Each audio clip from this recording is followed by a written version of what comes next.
Assalamualaikum warahmatullahi wabarakatuh. Perkenalkan, nama saya Rina Karisma Putri dari kelas Manajemen 22B. Di sini saya akan menjelaskan apa itu penganggaran modal dalam mata kuliah Manajemen Keuangan. Pengertian penganggaran modal. Capital budgeting adalah suatu proses lengkap dalam menganalisa proyek dan menentukan proyek yang termasuk dalam suatu anggaran modal. Pengertian lainnya adalah suatu proses perencanaan dan pengambilan keputusan terkait pembayaran dana, yang mana dalam periode pengambilan dana tersebut sudah lebih dari 1 tahun. Yang dimaksud dalam pembayaran atau pengeluaran ini termasuk biaya pembelian pada setiap aset tetap, yakni tanah, bangunan, mesin, dan alat lainnya. Biasanya, perusahaan juga membutuhkan promosi berupa iklim jangka panjang, proyek penelitian, dan pembangunan pun tetap termasuk dalam kategori investasi. Keputusan dalam melakukan investasi bukanlah hal yang mudah karena membutuhkan penilaian akan situasi di masa yang akan datang, sehingga perlu memikirkan hal yang mungkin akan terjadi, baik karena faktor internal maupun eksternal. Nilai investasi pun harus dihitung sesuai dengan arus kas perusahaan dan merupakan keputusan yang paling tepat guna menghindari risiko kerugian atas nilai investasi tersebut.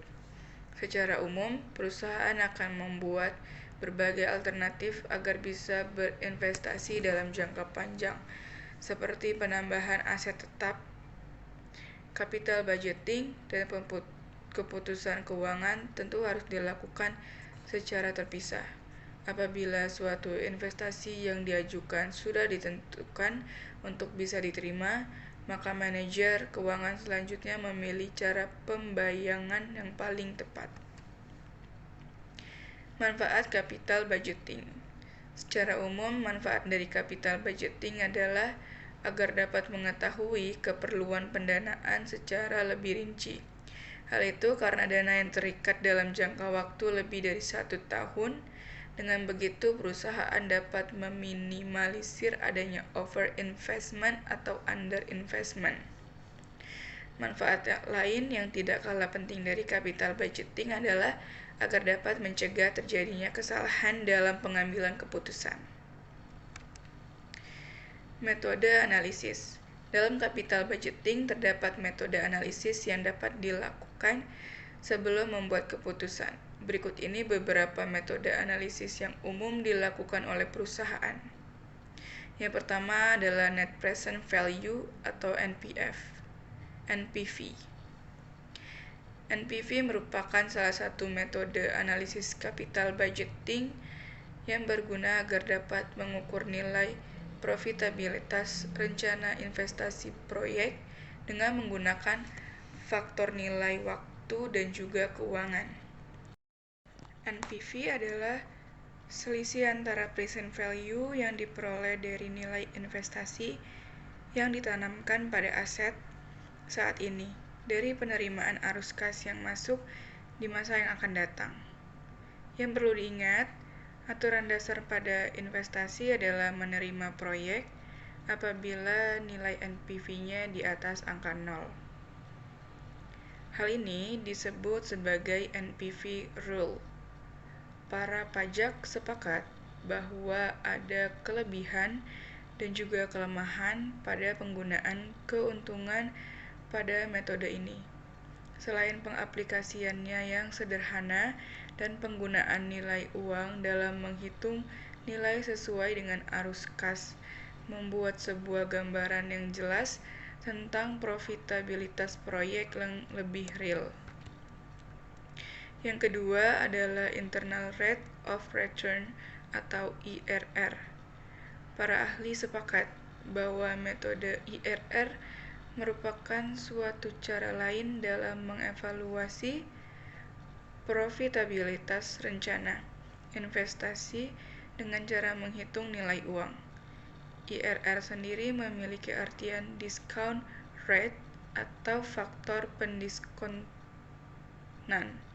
lain yang digunakan untuk mendiskon seluruh cash inflows dan salvage value yang jelas menghasilkan banyak jumlah present value yang sama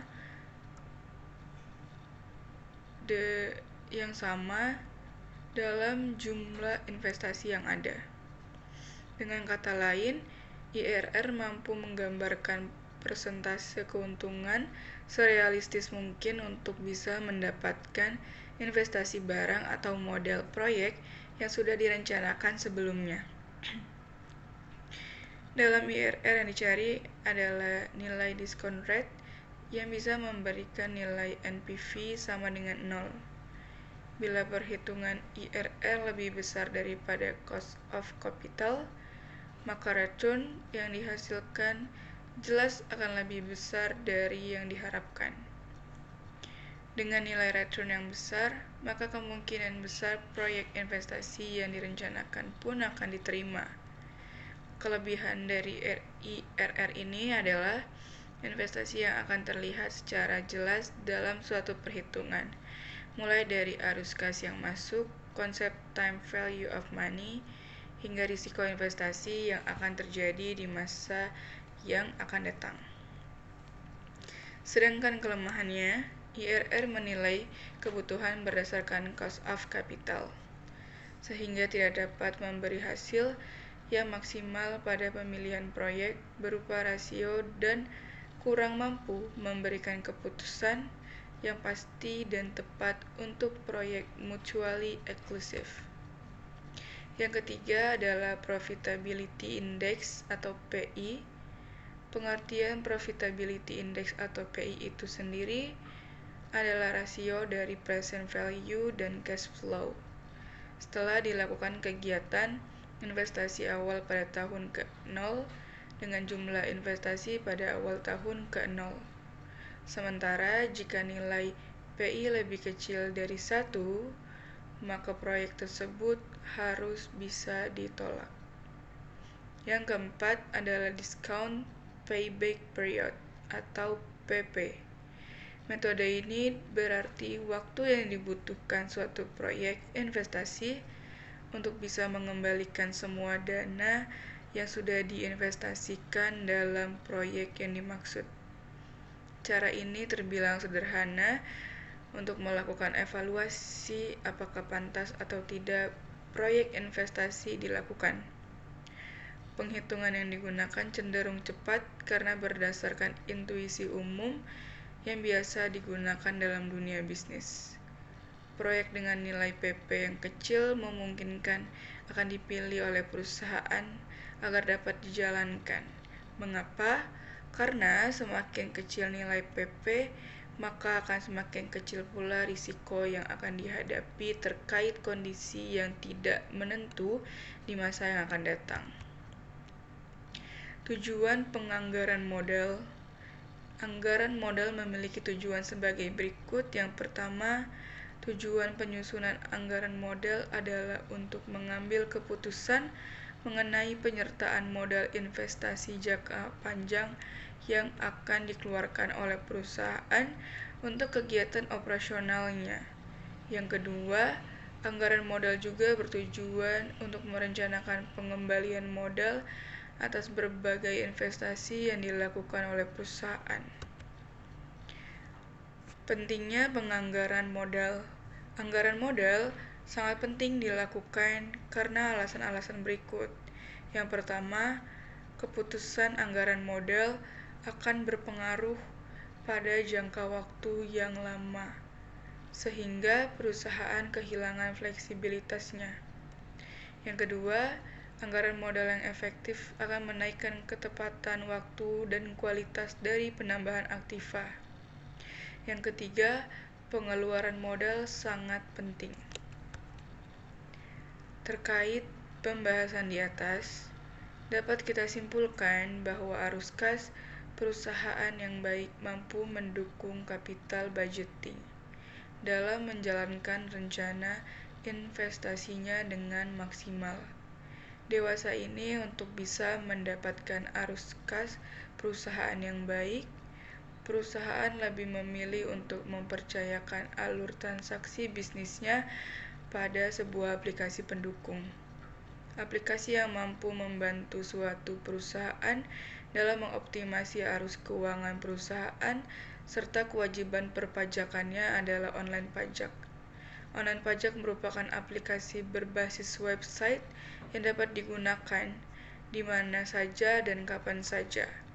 Fitur-fiturnya seperti pembuatan faktur komersial, faktur pajak, hingga mengirimkan ke klien dengan hitungan detik mampu mengoptimalkan produktivitas kerja kita.